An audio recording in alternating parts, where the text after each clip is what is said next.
고린도전서 47번째 시간입니다. 사랑은 더 많이 공부합니다 라는 제목으로 말씀 증거합니다. 사랑은 더 많이 공부합니다. 사랑은 진리와 함께 기뻐한다 라고 하였습니다. 학창시절 좋아했던 노래 중에 하나가 이선희의 알고 싶어요 라는 노래, 흥얼거리면서 이 감수성을 달래던 시절이 떠오릅니다. 자꾸 부르고 싶지만 가사만 읽어드릴게요. 달 밝은 밤에 그대는, 이렇게 시작하죠. 누구를 생각하세요? 잠이 들면 그대는 무슨 꿈 꾸시나요? 깊은 밤에 홀로 깨어 눈물 흘린 적 없나요? 때로는 일기장에 내 얘기도 쓰시나요? 나를 만나 행복하나요? 나의 사랑을 믿나요? 그대 생각하다 보면 모든 게 궁금해요. 이렇게 끝납니다. 그대 생각하다 보면 모든 게 궁금해요. 제가 이 가사만 수십 번 읊조리면서 얼마나 설레었는지 모릅니다. 그녀에 대해서 다 알고 싶었던 거죠. 머리부터 발끝까지, 아침부터 밤까지 다 알고 싶었습니다. 마치 미시세계를 들여다보는 양자 물리학처럼 너무나 치밀하게 알고 싶었던 그런 기억이 있습니다. 그때 같은 의구심으로 가득 찬 학구열로 제가 공부를 했다면 아마 내가 노벨 물리학상 정도는 받지 않았을까 하는 생각이 들 정도로 정말 알고 싶었고 배우고 싶었습니다. 그러니까 사랑에 빠지면 그 사람에 대한 모든 것을 알고 싶어지죠. 키, 신발, 치수, 좋아하는 음식, 즐겨 듣는 음악, 취미는 뭔지, 꿈이 무엇인지, 그리고 무엇보다도 나에 대해서는 어떻게 생각하는지, 이게 모든 것이 궁금해집니다. 나와 닮은 점을 알게 되면 맞아, 막 우리는 천생연분이야 라고 기뻐하면서 하나님께 감사하고, 혹시라도 나와 다른 취미를 알게 되면 또 그녀와 또는 그와 닮아지려고 노력하고 새로운 영역에 도착하는 그런 개척되는 심정이 되죠. 닮든 닮지 않든 그 사람에 대한 알은 나의 사랑을 키워나가는 자양분과 같은 역할을 합니다. 그 사람이 궁금해진다, 사랑이 시작됐다라고 말해도 과언이 아니죠. 그 사람에게 좋아하는 영화 배우를 물어본다는 건 뭐냐? 사랑 고백과 같은 거예요. 그 사람에게 된장찌개를 잘 끓이냐라고 하는 이 물음을 던지는 것은 수줍은 사랑 고백과 같은 거죠. 수만 송이 꽃송이보다도 혹시 된장찌개 좋아해요? 라는 그 말 속엔 사실은 당신을 좀 사랑하고 있어요 라는 고백이 담겨져 있는 거죠. 와, 나랑 생일이 같네요 라고 하는 이 감탄은 호감의 표현이 되는 거죠. 그 사람이 내일 시간이 있는지 없는지 알고 싶은 것은 내가 그 사람과 데이트를 하고 싶다는 마음의 표현인 겁니다. 꽃말에 맞춰서 사랑 편지를 쓰는 사람이 있었다고 합니다. 어느 날 그 사람이 라일락꽃을 그녀에게 줍니다. 무슨 뜻이냐면 사랑이 싹트네 라는 뜻이에요. 라일락은 무슨 뜻이에요? 내가 지금 당신에게 대한 마음이 싹트고 있어요 라는 고백이죠. 어느 날 그 사람이 튤립을 건넵니다. 무슨 뜻인지 아십니까? 아름다운 눈동자에 내가 푹 빠졌어요 라는 뜻입니다. 어느 날 느닷없이 어버이날도 아닌데 카네이션을 딱 줍니다. 어리둥절합니다. 나를 늙게 본 거야? 뭐야? 카네이션의 꽃말은 열정이죠. 오늘도 내가 이 카네이션으로 내 마음을 대신합니다. 그런 뜻 아닙니까? 내가 당신을 향해서 엄청나게 불타오르고 있습니다. 장미를 건넨다는 것은 무슨 뜻인지 아십니까? 나만의 아내라는 뜻이죠. 이제 알았어요? 장미의 꽃말? 라일락은 모를 수 있고 카네이션은 모를 수 있었는데 장미를 몰랐단 말이에요. 나만의 아내, 그게 꽃말이에요. 무슨 뜻이에요? 프로포즈하는 거죠. 나만의 반려자가 되어주세요. 나만의 유일한 사랑이 되어주세요. 장미에 담겨져 있는 겁니다. 사랑이 꽃말을 공부하게 하고, 사랑이 꽃말을 외우게 하고, 사랑이 나로 하여금 식물학자가 되게 하는 것이죠. 사랑이 사람의 마음을 읽는 심리학자가 되게 하기도 하고, 또 더 멋진 사랑 고백을 하기 위해서 식물도감을 펼쳐놓고 외우고 공부하는 식물학자가 되게 합니다. 사랑의 힘이에요. 사랑의 힘. 알무로 사랑 편지를 쓰는 사람도 있는 거죠. 투박하게 비닐봉지를 수줍게 건넵니다. 뭔가 해서 들여다보니까 그 안에 머리핀이 있어요.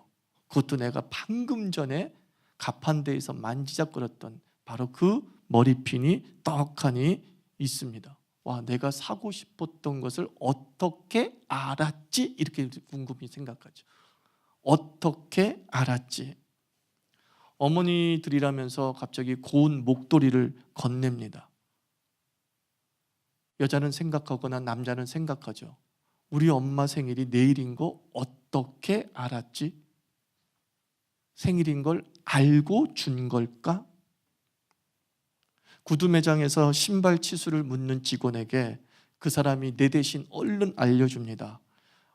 260인데 좀 한 치수 크게 신는 편이에요. 265 주세요. 깜짝 놀랍니다. 내 신발 치수를 어떻게 알았지? 어떻게 알았지?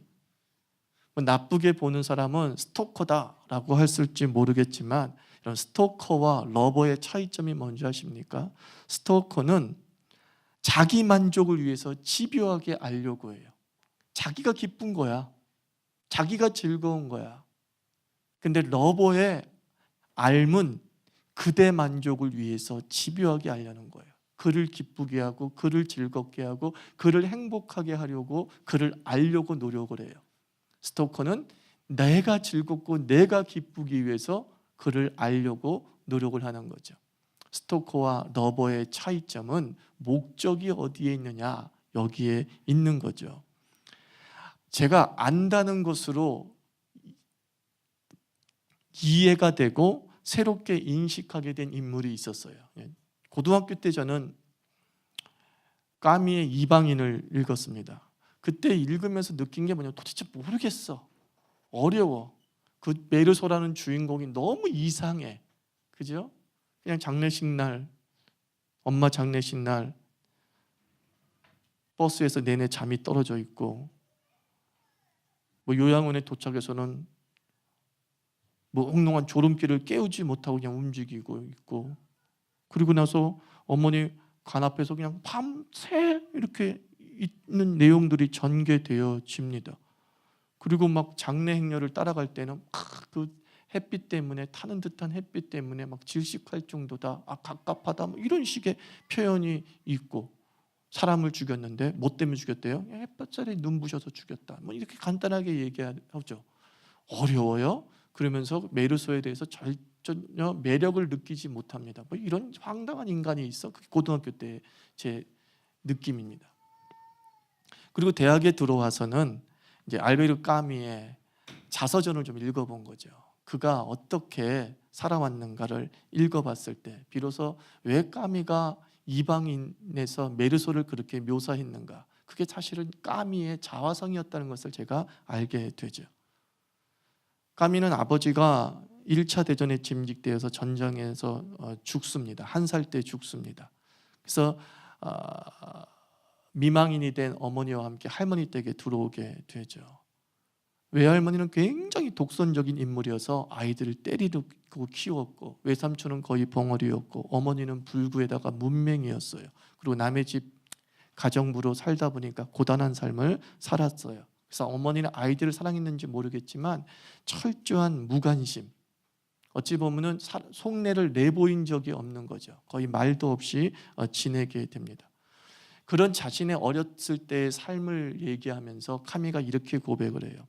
그 기이한 어머니의 무관심은 나로 하여금 깊이를 헤아릴 수 없는 고통의 상실에 대해서는 아무것도 해결할 수 없고 누구에게도 도움을 청할 수 없었던 내 어린 시절, 그 아이가 택할 수 있는 방법은 단 하나였다. 죽음에 근접할 정도로 감각을 마비시키는 것이다. 이렇게 얘기를 해요. 어렸을 때부터 이걸 배운 거예요. 누구도 내 고통을 도와줄 수 없고, 누구에게도 내 고통을 호소할 수도 없고, 누구에게도 내 이 아픔을 얘기해봤자 돌아오는 것은 아무것도 없는 메아리 없는 인생에 대해서 내가 취할 수 있는 최선의 방법은 무감각에 돌아가는 거예요. 무감각. 그게 메르소의 모습이었던 거죠. 그 메르소의 모습에서는 철저히 무감각해요. 무신경해요. 슬픔에 대해서도 슬퍼하지 않고, 기쁨에 대해서도 기뻐하지 않고, 죽음에 대해서도 그냥 비인간적인 모습을 보이는 게 그가 그 고통을 뚫고 나가는 방법이었던 거죠. 그게 오늘 현대인의 자아상일 수 있죠. 그러니까 비로소 메르소가 불쌍하게 보이는 거예요. 까미가 불쌍한 것처럼 메르소가 불쌍한 거예요. 아, 그렇구나. 그런 의미가 담겨져 있구나. 그렇지. 우리 현대인들도 이런 부조리한 삶 속에서 살고 있지. 이게 우리의 자아성일 수 있겠구나 라고 생각하니까 아, 이 소설이 되게 수준 높은 소설이구나 새삼스럽게 깨닫는 거죠. 야, 이게 왜 클래식에 들어가 있는지 알겠구나 라고 하면서 까미에 대한 책들을 좀 더 깊이 있게 읽었던 그런 청년의 때가 기억이 납니다. 조선시대의 시인인 유한준이 그랬잖아요. 사랑하면 알게 되고 알면 보이나니 그때 보이는 것은 전과 같지 않으리라. 알면 곧 참으로 사랑하게 되고 사랑하면 참으로 보게 되고. 멋진 얘기 아닙니까? 아는 만큼 더 사랑하게 되고 사랑하는 만큼 더 알고 싶어진다는 거죠. 알미란 사랑의 돕는 배필입니다. 사랑은 연인의 깊은 속을 알게 하고 알면 서로의 사랑을 눈덩이처럼 커지게 하고 이런 무한 긍정의 반복이 이루게 되죠. 아담이 하와를 만났을 때에 보시기에 심히 보기에 너무 좋았던 것처럼 사랑은 그 사람을 알물 통해서 점점 완성해 간다라고 생각하면 됩니다. 그래서 바울은 에베소서 3장 18절에서 모든 지식에 넘치는 그리스도의 사랑을 알라 그랬어요. 모든 지식에 넘치는 그리스도의 사랑. 사랑을, 하나님의 사랑을 지식과 연결시키는 거예요. 그러면서 너희들이 그 사랑이 어떠한지를 좀 알고 배웠으면 좋겠다라고 말하죠. 하나님은 무식한 사랑이 아니라 유식한 사랑을 원하시는 겁니다. 왜냐하면 하나님을 알면 알수록 더 사랑하게 되기 때문입니다. 또 하나님을 사랑하면 사랑할수록 그 하나님에 대해서 알고 싶은 마음이 생기죠. 그래서 성경은 사랑 배양소라고 하지 않습니까? 성경을 통해서 우리는 하나님의 고향을 알게 되고 하나님의 취미를 알게 되고 하나님의 꿈을 알게 되고 하나님의 성격을 알게 되죠. 아, 이런 하나님이었어? 와, 내가 이런 하나님을 사랑하게 된 거야? 와, 너무 멋진데? 나 더 사랑해야지 하는 마음을 갖게 되죠. 그래서 성경에 충만한 사람은 하나님이 나를 기이하게 봐요. 너 나를 어떻게 그렇게 잘하니? 그래요. 하나님이 우리를 잘하는 건 너무나 당연한데 나도 하나님을 너무나 잘하는 거야. 하나님이 날 보고 얘기하는 거예요. 야, 자유인이여, 너는 어떻게 내 속사정을 그렇게 잘하니? 아, 기분 좋다. 어때요? 서로 그 알을 통해서 사랑은 무한정 커져가고 깊어져 가게 되는 거죠. 뭐 지금은 안 읽겠지만 에릭 프롬의 사랑의 기술이 한 3, 40년 전에 엄청나게 인기 있지 않았습니까?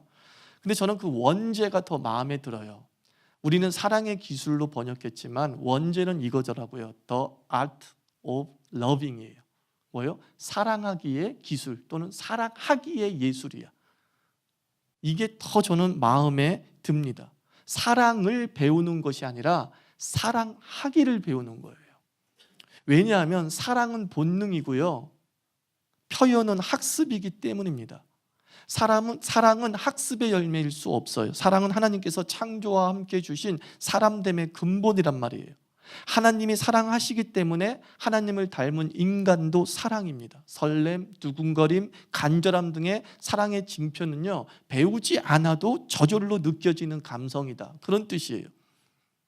내가 누군가를 사랑하게 되는 것은 갑자기 찾아오는 그 두근거림이에요.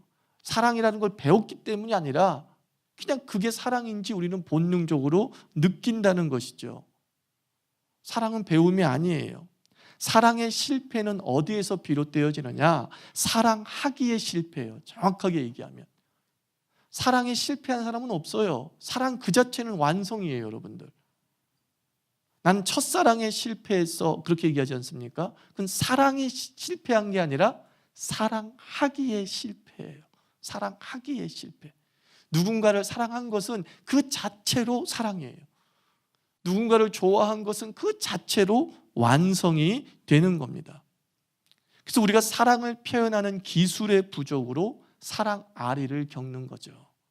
어린 시절에, 지금은 그렇지 않지만 막 여자애들이 고무줄 놀이를 하면 고무줄을 딱 끊고 도망가는 애들이 굉장히 많았어요. 저도 그런 장난을 좀 했어요. 돌이켜보면 내가 고무줄을 끊었던 여자아이들은 어떤 여자아이였냐면 내가 좋아하는 여자아이. 전혀 싫어하는 애들이 고무줄을 하면 신경 안 써요. 생각해보니까 그랬던 것 같아요. 내가 고무줄을 딱 끊고 갔던 애들은 다 내가 좋아했던 아이예요. 근데 그 고무줄을 끊고 가면 그 여자아이는 어때요? 뭐 저런 인간이 다 있어, 이 나쁜 놈, 그러면서 나를 싫어하죠. 나는 분명히 널 좋아하는데 그 좋아하는 것을 고무줄 끊기로 보여준 건데 상대방은 그것을 나를 아주 거칠고 장난기 많고 여자를 무시하는 그런 쪽으로 받아들일 수 있었던 거죠. 첫사랑이 왜 실패하죠? 이 기술의 부족인 거예요. 아이스 깨끼, 그 여자들이 왜 좋아해요? 근데 나는 그게 호감 표현이었던 거야, 어렸을 때. 지금 그 미투 운동에 걸립니다. 아이스 깨끼 절대 하라고 하면 안 됩니다. 아이스 깨끼 하면서 치마를 막 들쳐내요. 그럼 와 좋아. 그게 사실은 나 너 좋아해, 나 너 관심이 있어 라는 표현이죠. 근데 그게 뭐예요? 도대체 내 사랑 표현은 상대방이 이해할 수 없게 되죠. 서툰 사랑 표현 때문에 내 마음이 전달되지 못하고 불협화음이 생기게 되죠. 사랑은 본능이지만 표현은 학습되어져야 됩니다. 그러면 이 표현은 어떻게 돼요? 알을 통해서 더욱 그 표현이 디테일해지는데 우리는 어떻게 알게 됩니까? 첫째, 자주 만나면 알게 되죠. 그렇죠? 자주 만나야 알게 됩니다. 모세는 모세 오경을 통해서 하나님의 생각과 하나님의 꿈과 하나님의 계획을 백성에게 알렸습니다. 모세가 하나님에 대해서 그렇게 많이 알 수 있었던 이유가 뭐냐? 출애굽기 3장 11절을 보면 모세는 하나님을 대면하여 앉아 그랬어요. 하나님을 앉아라고 얘기하면서 그 앞에 뭐라고 나와요? 대면하여. 하나님을 만났던 사람, 그러니까 하나님을 알게 된 거예요. 하나님을 얼마나 만나요? 40일을 집중적으로 만나요. 그것도 또 모자라서 한 번 더 40일을 집중적으로 만나요. 모세가 만남을 통해서 하나님을 더욱 알아가게 된 것이죠. 자주 만남을 통하여서 하나님의 성품을 알게 되고 하나님의 꿈을 알게 되고 하나님의 계획을 알게 된 것이죠. 물론 만난다고 해서 다 아는 건 아니에요. 사랑하는 사람을 만나야지 알에 대한 욕구가 생기는 것이지, 그냥 대부분 그냥 일반적인 사람 만나면 우리는 건성으로 듣고 또 물어보지도 않게 되죠. 모세가 하나님을 사랑해서 만났고 그 사랑의 힘이 알에 대한 욕구를 강화시켰고, 그리고 알면 알수록 하나님에 대한 사랑은 더욱 커졌다. 이게 모세의 이야기죠. 그러나 또한 만난다고 해서 다 알게 되는 건 아니에요. 또 하나 필요한 건 무엇이냐? 만나서 표현해야 알게 되는 거예요. 어떻게 된다고요? 표현해야 알게 되지 않습니까? 남자가 영화 이벤트 계획을 세웠습니다. 흥행하는 영화라서 아침부터 줄을 서서 예매를 했습니다. 옛날에 그렇죠. 지금 인터넷으로 예매하지만 또 요즘에 인터넷으로 예매한다 할지라도 그냥 탁 일찍 기다렸다가 들어가서 좋은 자리 잡아야지. 그렇지 않으면 또 맨 앞자리, 좋지 않은 자리를 잡게 되지 않습니까? 함께 영화를 보면서 남자는 연신 와 하면서 감탄사를 뿜으면서 영화에 빠집니다. 낄끼리 그 자기 옆에 있는 여자친구의 눈빛을 살피면서 재밌지 재밌다 막 그럽니다. 근데 여자는 영화 보는 내내 뭔가 시큰둥한 것 같습니다. 영화 끝나고 나서 다시 물어요. 재밌지? 재미없냐? 재밌잖아. 재차 확인하려고 합니다. 왜냐하면 남자는 성취지향적이기 때문에 자기가 한 일에 대해서 칭찬받고 싶은 욕망을 강하게 갖고 있습니다. 재밌지? 했을 때 재밌어라고 하면 그때 막 사랑의 전투력이 막 더 급상승해서 이 여자를 더 사랑해야지 하는 마음이 생기는 게 일반적인 남자의 마음이라고 하잖아요. 근데 갑자기 여자가 한마디 합니다. 너는 그렇게 내 취향을 모르니? 칭찬받기를 기대했던 남자가 충격을 딱 받습니다. 아니 처음에 이 영화 보자고 할 때 아무 말도 안 했잖아. 여자가 얘기하죠. 그걸 꼭 말로 해야 하니? 그 말로 해야지. 내가 네 속을 어떻게 알아? 그러니까 너는 날 깊게 사랑하지 않는 거야. 갑자기 사랑의 깊이로 나가버리는 거예요. 그 둘이는 끝없이 다투다가 헤어지고 말았다는 거예요. 누구 잘못일까요? 이 여자에게 재미없는 영화를 예매한 남자의 잘못일까요? 재미없어도 재밌다고 말해야 되는데 재미없다고 노골적으로 말했던 여자의 잘못일까요? 저는 여자의 잘못이라고 감히 말씀을 드립니다. 여러분, 눈빛만 봐도 알 수 있는 사이라면 그것은 뭐냐? 많은 시행착오를 겪은 연인이란 뜻이에요. 처음부터 눈빛만 봐서 아는 사람은 없어요. 우리는 서로 눈빛만 봐도 알게 됐어 라는 것은 1년, 2년 고비를 넘기면서 수많은 대화를 통해서 수많은 아픔을 통해서 이런 걸 좋아하는구나, 저런 걸 좋아하는구나, 이 밥을 좋아하는구나, 저 밥을 싫어하는구나 알게 되면서 탁 식당에 들어가면 넌 이거 좋아하지? 이거 탁 시키는 거예요. 근데 여자들은 드라마에 빠져 있어가지고 사랑하면 다 시kin이 되는 줄 압니다. 그런데 사랑하면 여전히 인간이란 말이에요. 사랑에도 독심술 생기지 않습니다. 제발 우리 여자들, 아내들이요, 또 자매들이요, 남자를 예언자나 점쟁이로 보지 않았으면 좋겠어요. 만약에 당신의 남자가 예언자라면 당신 선택하지도 않았어요. 아십니까? 이런 여자인 줄 몰라서 선택한 거지. 그걸 알아야 돼요. 사랑한다고 해서 예언자가 되는 게 아니에요. 어떻게 되는 거예요? 데이트하면서 묻고 답하는 시간, 데이트를 통해서 서로 알아가는 거죠. 넌 뭘 좋아하니? 너 어디를 가고 싶니? 너는 무슨 색깔을 좋아하니? 끊임없이 그 사람과 오고 가는 대화를 통해서 이 사람은 이런 걸 좋아하는구나, 영화도 이런 걸 좋아하는구나, 이제 1년 차, 2년 차 되면 더 깊이 알게 되는 거예요. 그런데 데이트할 때 서로에 대해서 궁금해하지도 않고 그저 그냥 옆에 있는 것만으로 좋다고 여겨지는 그 동물적 감각만 강화시켜 나가면 그런 연인들은 6개월 지나면 다 깨지게 되어 있어요. 다 깨지게 되어 있어요. 못 견뎌서 깨지는 거예요. 근데 그런 과정 속에서 서로 알고 묻고 답하는 시간을 조금이라도 갖게 되면 점점 그 사랑이 완성을 향해서 달려가게 되는 것이죠. 신앙도 마찬가지라는 거예요. 신앙도. 하나님께서 호세아 선지자를 통해서 말씀합니다. 호세아 선지자의 별명이 뭐냐? 사랑의 선지자 이러죠. 예레미야는 눈물의 선지자 이런 별명을 갖고 있는 것처럼 호세아 선지자의 별명은 사랑의 선지자입니다. 그 호세아 선지자가 이스라엘 향해서 한탄하면서 뭐라고 얘기합니까? 너희가 여호와를 아는 지식이 없어 망한다 그랬어요. 하나님에 대해서 알미 너무나 없어서 너희가 망한다, 또 망했다라고 얘기를 합니다. 이것을 호세아 선지서 전체를 통해서 해석을 하면 무슨 뜻인 줄 아십니까?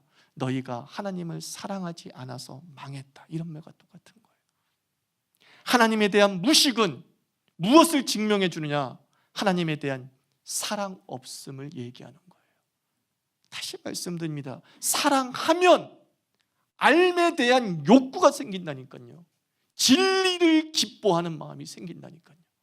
진리를 알려고 해요. 진리에 가까이 다가가려고 해요.